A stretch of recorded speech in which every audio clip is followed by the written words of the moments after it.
नमस्कार, सुप्रभात। मैं लवीना स्वागत करती हूँ आपका ग्रह नक्षत्र और आप में। कहते हैं स्वास्थ्य सही तो जिंदगी में सब कुछ सही। जैसा हमारा खान पान होता है वैसा ही हमारा स्वास्थ्य होता है। लेकिन कई बार ऐसा होता है कि दवाइयाँ भी हमारे स्वास्थ्य को बेहतर करने में हमारी मदद नहीं करती। स्वास्थ्य विशेष ग्रह नक्षत्र और आप में इन दिनों हम आपको बता रहे हैं कि कैसे ज्योतिष की मदद से आप कई तरह के रोगों से आज़ादी पा सकते हैं। और आज के इस कार्यक्रम में हम खास तौर पर बात करेंगे मधुमेह रोग के बारे में। क्यों होता है यह रोग? 12 राशियों के अनुसार त्रिपाठी जी बताएंगे कि कैसे आप इस रोग से मुक्ति पा सकते हैं। साथ ही किन ग्रहों की प्रबलता से आप इस रोग से मुक्ति आसानी से पा सकते हैं। अगर आप हैं मधुमेह रोग से ग्रस्त और दवाओं के प्रयोग से हो चुके हैं त्रस्त, तो ज्योतिषीय के सरल उपायों से हो जाएं स्वस्थ। तो आज के इस कार्यक्रम को आगे बढ़ाते हुए आइए हम स्वागत करते हैं प्रख्यात नक्षत्र कथान्वेषी डॉक्टर शंकर सरन त्रिपाठी जी का। त्रिपाठी जी, बहुत बहुत स्वागत है आपका हमारे स्टूडियो में। प्रणाम। त्रिपाठी जी, आज का हमारा खास विषय है मधुमेह रोग। हम आपसे जानना चाहेंगे कि ज्योतिष के अनुसार क्या होता है मधुमेह और किन लोगों को होता है यह रोग। मधु शहद को कहते हैं, आप सारी दुनिया जानती है, लेकिन मधु एकत्रित होता है पुष्प के आकर्षण से, मधुमक्खियों द्वारा किए गए सृजन एक, और मेह माने बादल होता है, मेह माने बरसात होती है। शहद जैसा तत्व कंसंट्रेशन किसमें है आपके बॉडी में? रक्त में। 100% इस बॉडी के एवरेज में 90% चंद्रमा यानी वाटर है। इसलिए हमारे ज्योतिष विज्ञान में कहा गया चंद्रमा शरीरों से आता। चंद्रमा ही शरीर है क्योंकि 90% जल है और जल से ही बनी हुई चीजें इस संसार में प्राप्त है। तो चंद्रमा से ही पुष्ट और बलिष्ठ होता है। चंद्रमा यानी जल के बीच में ही गर्भ में भी बच्चा फ्लोट करता रहता है, यानी जल से ही उसकी उत्पत्ति है। ये भ्रम है कि माता पिता द्वारा उत्पत्ति है, संयोग है, लेकिन उत्पत्ति उसकी जल से है। जब ये जल में 10% जो कंसंट्रेशन और power of oxygen, power station of oxygen, आपका हीमोग्लोबिन और आपका रक्त 10%, इसमें जब जल की कमी और जल की अधिकता होती है या जल का संतुलन आपके रक्त से कम पड़ता है, तब शरीर में मधुधन में रक्त में विकार उत्पन्न हो जाता है और जो व्याधि की श्रेणी में नहीं आता बल्कि राज रोग की श्रेणी में, धन्वंतरी वगैरह ने इसे राज रोग की श्रेणी में दिया है, ये बड़े लोगों को होता है। अब तो कॉन्टेक्ट थियरी के कारण सबको हो रहा है, लगभग गरीबों को भी होने लगा, बच्चों को भी होने लगा, वो स्पर्श के कारण है। अन्यथा ये रोग केवल ब्लड के कंसंट्रेशन और डाइल्यूजन यानी सकेंद्रण और उसमें सकेंद्रण का अभाव, 2 तत्वों के कारण धन्वंतरी के मत में 7 चीजें मधुमेह के सबसे बड़ा डायबिटिक रोग के प्रमुख कारण कहे गए। पहला लघु शंका करो याति अन्योन्यासित ग्रे तुभ, यानी जहां पर समूह में कोई लघु शंका करने जाए, आप भी वहां जाएंगे तो उसको अगर मधुमेह हुआ है तो वो आपके यूरिन के कांटेक्ट से आप मधुमेह के रोगी हो जाएंगे। ये सामूहिक शौचालयों के प्रयोग के कारण यह रोग स्पर्श में आया। दूसरा, तैत्वं तैलम घृतम चैवं मिश्रणम शर्करा तुव, तेल, घी और शर्करा यानी मीठी चीजें, इनमें मिश्रित होने के कारण यानी इनके शुद्धता के अभाव में इस रक्त को प्रभावित करने वाली क्षमता पैदा करने के कारण डायबिटीज। नंबर 3,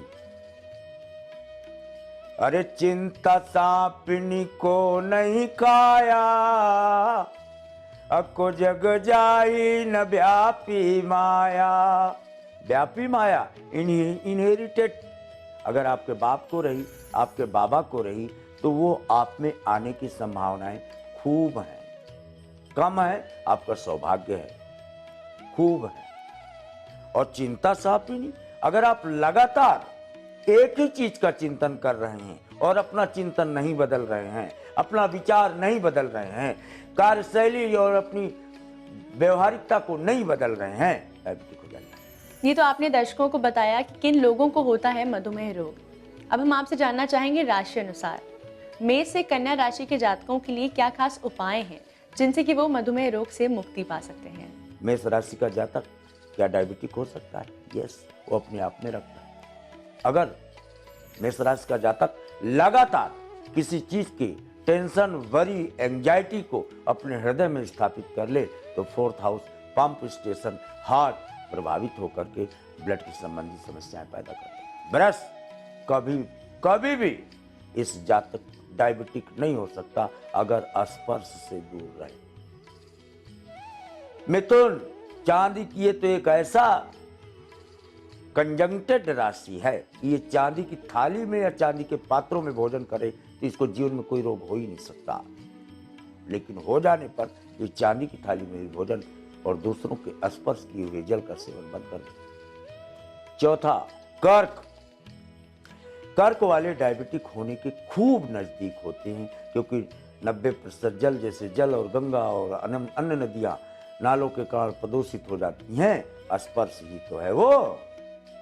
क्यों मेरी बात मानते हो? क्यों वेदों की बात मानते हो? क्यों चिकित्सा की बात मानते हो? आपको नेत्र मिल रहे हैं, आप क्यों नहीं देख रहे? बॉडी को कर्क में फॉरेन ऑब्जेक्ट प्रभावित कर देते हैं। सिंह कदापि नहीं। कन्या बिल्कुल डायबिटिक। मधुमेह रोग से संबंधित बहुत ही रोचक जानकारी आज के कार्यक्रम में त्रिपाठी जी हमें दे रहे हैं। इसी के साथ वक्त हो चला है एक छोटे से ब्रेक का। ब्रेक के बाद हम जानेंगे तुला से मीन राशि के जातकों के बारे में। मधुमेह रोग से छुटकारा पाने के लिए ये क्या खास उपाय करें, साथ ही किन ग्रहों की प्रबलता से इस रोग से आसानी से छुटकारा पाया जा सकता है। आप बने रहिए हमारे साथ कार्यक्रम ग्रह नक्षत्र और आप में।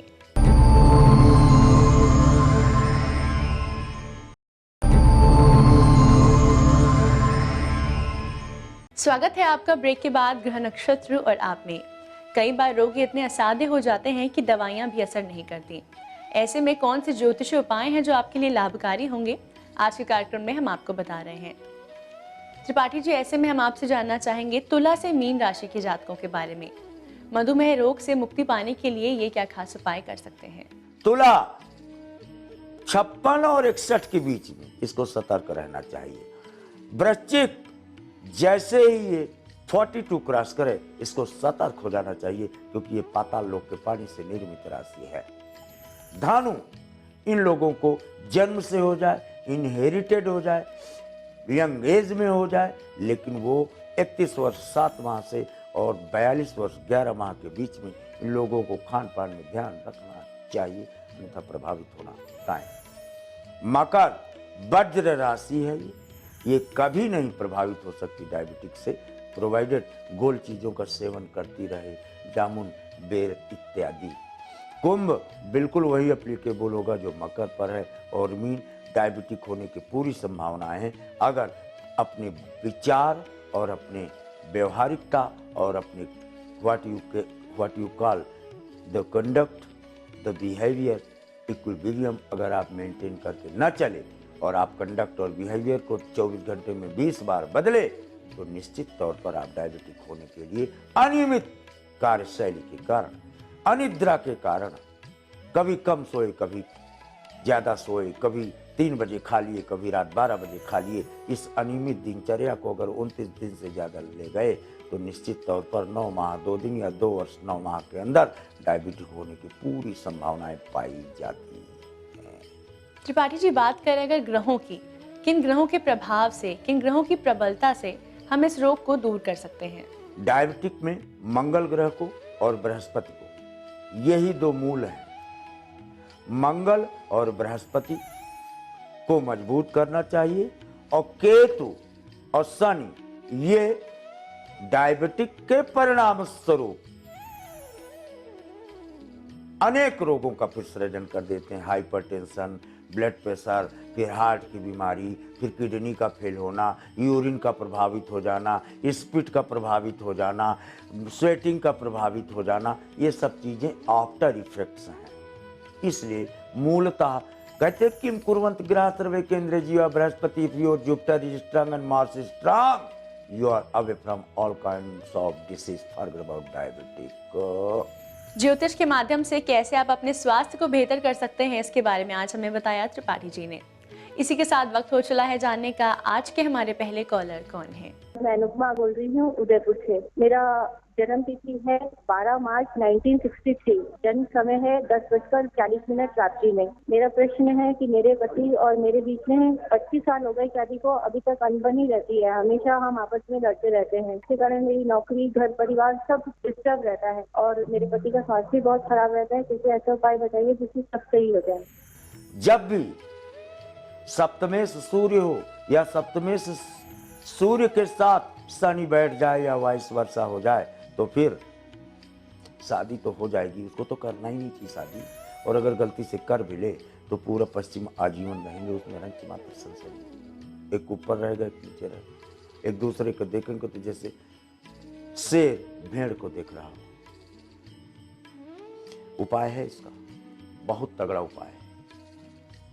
एक बात बता दें, राग, द्वेष और घृणा ये सब इस संसार से खत्म हो सकता है। प्यार के अलावा किसी भी चीज को से ये संसार नहीं जीता जा सकता। स्वयं अपने को भी प्यार करना चाहिए। पहले अपने आप को प्यार करना शुरू कर दो, पति को बाद में प्यार करना। नंबर 1। Number 2, love yourself. और नंबर 2, जब सूर्य और सन सप्तमेश होकर एक साथ चतुर्थ भाव पर है तो सुख तो नहीं प्राप्त होगा, लेकिन दुख से सुख की उत्पत्ति होती है। यानी अब तक का जो जीवन खत्म हो गया वो छोड़ दो, अभी केवल पति के पैरों का चित्र खींच लो और प्रातः उठो, चाहे जितनी बड़ी दुश्मनी हो आप उसको माथे से लगाओ और इसके बाद उससे बातें करो।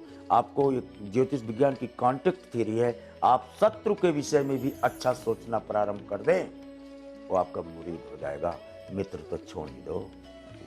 आइए जानते हैं हमारे अंतिम कॉलर की क्या समस्या है। मैं अंबाला से पत्नी देवी बोल रही हूँ। मैं अपनी बेटी के बारे में प्रश्न करना चाहती हूँ। उसकी जन्म तारीख है 3/11/1963, सुबह 7 बजे का। मेरी बेटी की शादी की थी 1985 में। उसकी 2 लड़कियां हैं। 2 लड़कियों के बाद उसकी आंखें चली गई गुरुजी। उसके बाद बहुत इलाज कराया गुरुजी, उसको कोई कुछ पता नहीं पड़ा। किस प्रकार के गुरुजी मेरी बेटी पे कृपा करना। बिल्कुल मत घबरा कि रोशनी चली गई। बरगद बृहस्पति कहा गया है। सूर्य और शनि जब बर्बाद कर देते हैं किसी अंग को तो केवल और केवल बरगद बचा सकता है, यानी बृहस्पति। आप उसका दूध इसकी कनपट्टी में लगाना शुरू करो। पर्टिकुलर नक्षत्र में बरगद का दूध, ये नहीं कि कभी लगा लिया और वो औषधि है, नहीं नहीं नहीं। पर्टिकुलर अपने ही नक्षत्र में बरगद का दूध कनपट्टी में लगा ले एक बार तो वहाँ चुनचुनाहट शुरू हो जाएगी और 42 दिन लगा ले तो उसको ज्योति आना प्रारंभ हो जाएगी। इसमें रंच मात्र संशय। त्रिपाठी जी, इतनी रोचक जानकारी के लिए और आपकी आज की उपस्थिति के लिए आपका बहुत बहुत धन्यवाद। दर्शकों, अगर आप भी किसी भी प्रकार की समस्या से जूझ रहे हैं तो आप हमें कॉल करके अपनी समस्याओं के समाधान इस कार्यक्रम में पा सकते हैं। इसी के साथ वक्त हो चला है एक और छोटे से ब्रेक का। ब्रेक के बाद आचार्य राजेश जी हमें बताएंगे फाल्गुन मास लाता है सुखद परिवर्तन। नया सिक्का दिलाएगा आपको धन लाभ। धन को लेकर रखें कौन सी सावधानियां? नए सिक्के की पूजा से दूर होगी धन की कमी।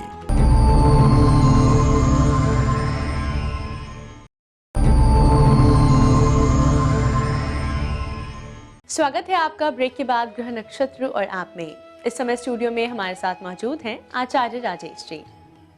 राजेश जी, आपका स्टूडियो में बहुत बहुत स्वागत है। नमस्कार। आज है तारीख 11 फरवरी और दिन है शनिवार। आइए जानते हैं क्या कहता है आज का पंचांग।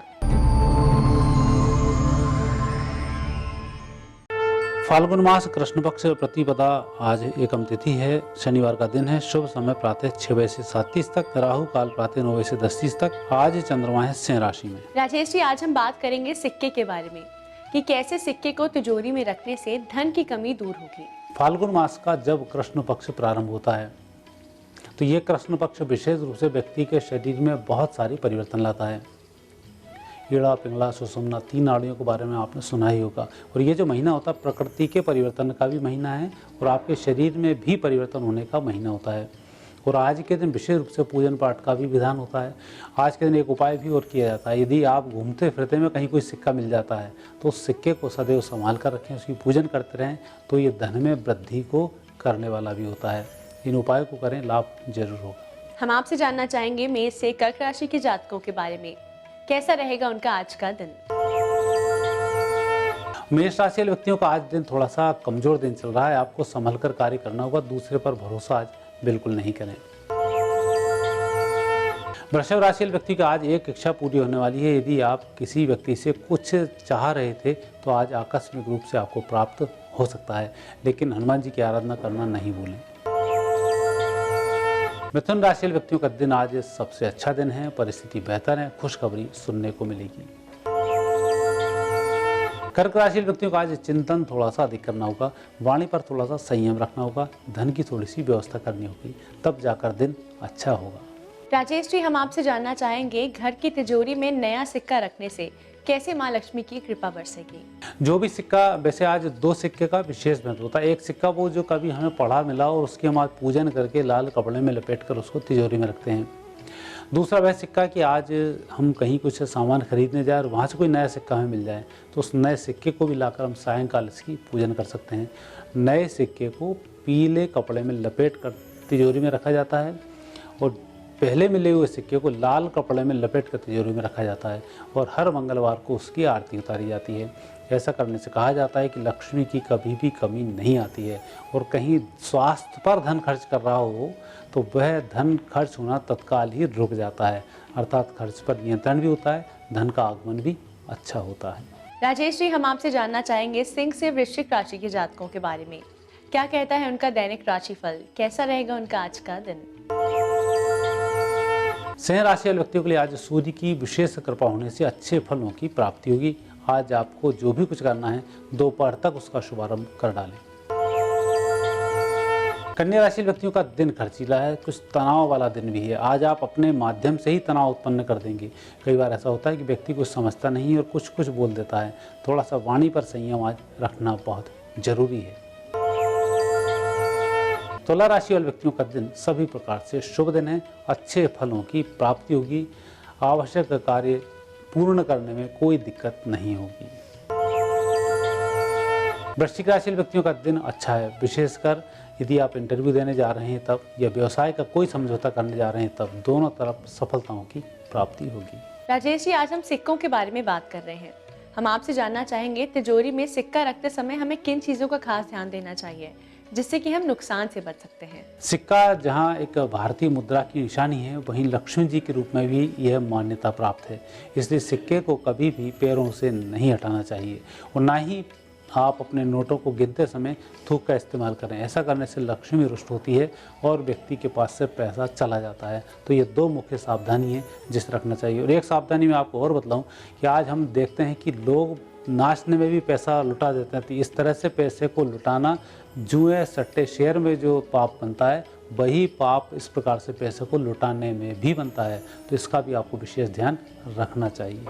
अब वक्त है अंतिम 4 राशियों के बारे में जानने का, यानी धनु से मीन राशि के जातकों के लिए कैसा रहेगा आज का दिन। धनु राशि वाले व्यक्तियों के लिए दिन बहुत अच्छा है। आज कुछ दान करें शिव जी के मंदिर में जाकर। मुझे लग रहा है फलों का दान करना बहुत अच्छा है, उससे आपके भाग्य में वृद्धि होगी। मकर राशि व्यक्तियों के स्वास्थ्य में आज से सुधार होगा, परिस्थिति बेहतर होगी, रुके धन की आज प्राप्ति होगी। कुंभ राशि व्यक्तियों का आज पारिवारिक जीवन सुखी है, परिजनों के माध्यम से लाभ भी अच्छा है। आज तनाव मुक्त रहकर कार्य करना अच्छा होगा। मीन राशि व्यक्तियों का दिन आज सबसे अच्छा दिन है। जो भी काम करेंगे कम समय में अच्छी सफलता के संकेत है। राजेश जी, आपकी आज की उपस्थिति के लिए आपका बहुत बहुत धन्यवाद। धन्यवाद। दर्शकों, इसी के साथ वक्त हो चला है आज के एपिसोड को यही समाप्त करने का। कल फिर आपसे मुलाकात होगी इसी समय इसी चैनल पर। तब तक के लिए नमस्कार।